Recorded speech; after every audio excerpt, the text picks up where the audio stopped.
Doctor, la pregunta que dejaba yo al aire, cuando se cuenta esta historia, ahora al parecer hay versiones que depende del interés de quién la esté contando.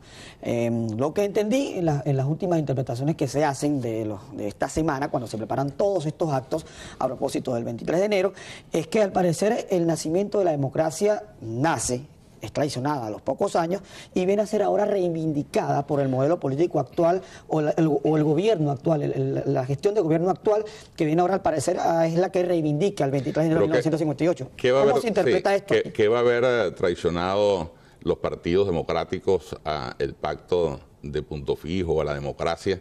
Cuando nosotros no solamente Acción Democrática, sino también COPEI, que estuvo en el gobierno, jamás tuvieron una posición entreguista con los Estados Unidos. Gracias a Acción Democrática que se eliminó las concesiones petroleras que se le entregaban a los Estados Unidos. Gracias a Acción Democrática se nacionalizó el hierro y se nacionalizó el petróleo, que fueron consignas eternas de los comunistas, pero siempre eran consignas en las paredes, pintando paredes. En cambio nosotros tan pronto llegamos al gobierno nacionalizamos el hierro, nacionalizamos el petróleo y hoy gracias a eso Acción Democrática, gracias a los gobiernos democráticos, PDVSA hoy es una industria nacional. Antes la manejaba la Shell, la Creole, las empresas norteamericanas. Nosotros dimos ese paso. Entonces, ¿cómo vamos a ser proimperialistas? Todo lo contrario. Acción Democrática es un partido desde su esencia antiimperialista, antifeudal. Lo único era que éramos antiimperialistas norteamericanos, pero tampoco nos subordinábamos a los intereses de gran potencia de la Unión Soviética. Y esa es nuestra diferencia eterna con los comunistas. Ahora, y hoy tampoco podemos entender cómo un país como Venezuela, con su poderío, con su fuerza, con su petróleo, se subordina a los intereses de Cuba. Y se habla del Pacto de La Habana ahora también. Un acuerdo en La Habana, entonces, y se está dirigiendo el país desde Cuba, desde La Habana. Eso le molesta, yo estoy seguro que le molesta incluso a la gente de izquierda, tradicional en Venezuela, porque el tema no es un tema de internacionalismo proletario, sino simplemente de subordinación de un modelo político fracasado, que fracasó en todas partes del mundo, como es el sistema ese comunista trazado soviético, bueno, que lo llaman el mar de la felicidad. Yo quisiera saber si existe el mar de la felicidad. El pacto de punto fijo se hizo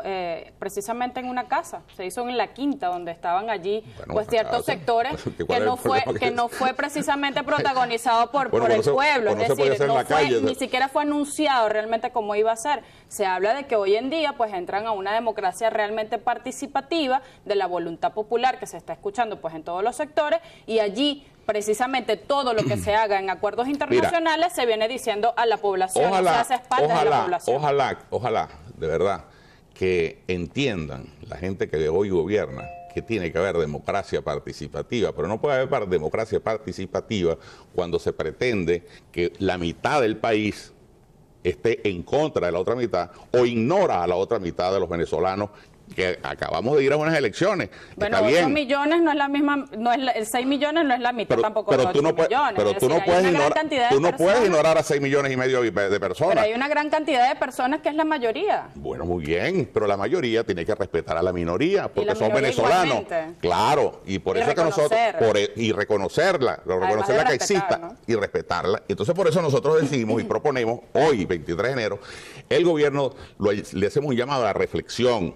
¿Por qué? ¿Por qué ocurrió el 23 de enero del 58? Precisamente porque había un gobierno que se hizo sordo de otra parte del país, no reconocía la otra parte del país y precisamente negaba la existencia de presos políticos, decían que no habían presos políticos, sino políticos presos, no como ahora. A nadie. Bueno, pero en este momento nosotros decimos que hay que reflexionar y proponemos un diálogo nacional a partir precisamente de la libertad de los presos políticos, del regreso de los exiliados, para que pueda haber credibilidad en ese diálogo, para que entendamos que hay grandes problemas del país, como el problema petrolero, el problema educativo, el problema de inseguridad, el problema de la salud, el problema de la educación, que deben ser abordados por todos los venezolanos y no solo por una parte de Venezuela. No es posible que nosotros tengamos, por ejemplo, a un ministro de la Defensa que diga que el ejército es socialista.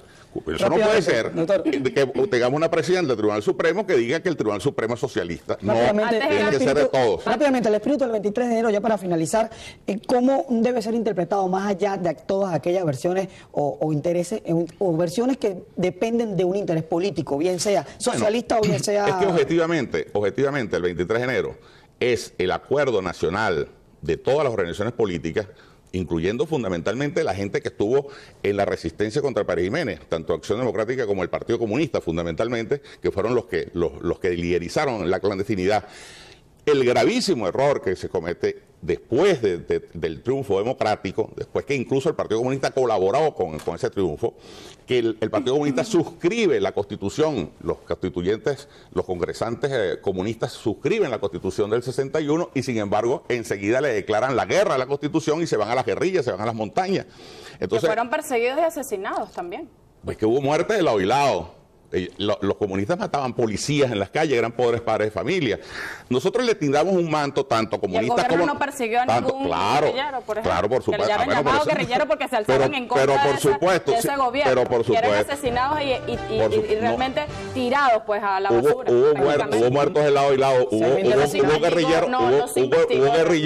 Hubo guerrilleros que asesinaron y empalaban a oficiales de la ejército. Eso era por diferencias políticas. Por supuesto, por eso se le tiró un manto con la pacificación del país, se le tiró un manto de olvido y los demócratas, los gobiernos democráticos, incluso le tendimos una mano a esos sectores de izquierda al punto que, por ejemplo, comandantes guerrilleros como Germán Layret fueron ministros de gobiernos de Acción Democrática. Es para que ustedes vean que la democracia funciona, da para todo y es perfectible.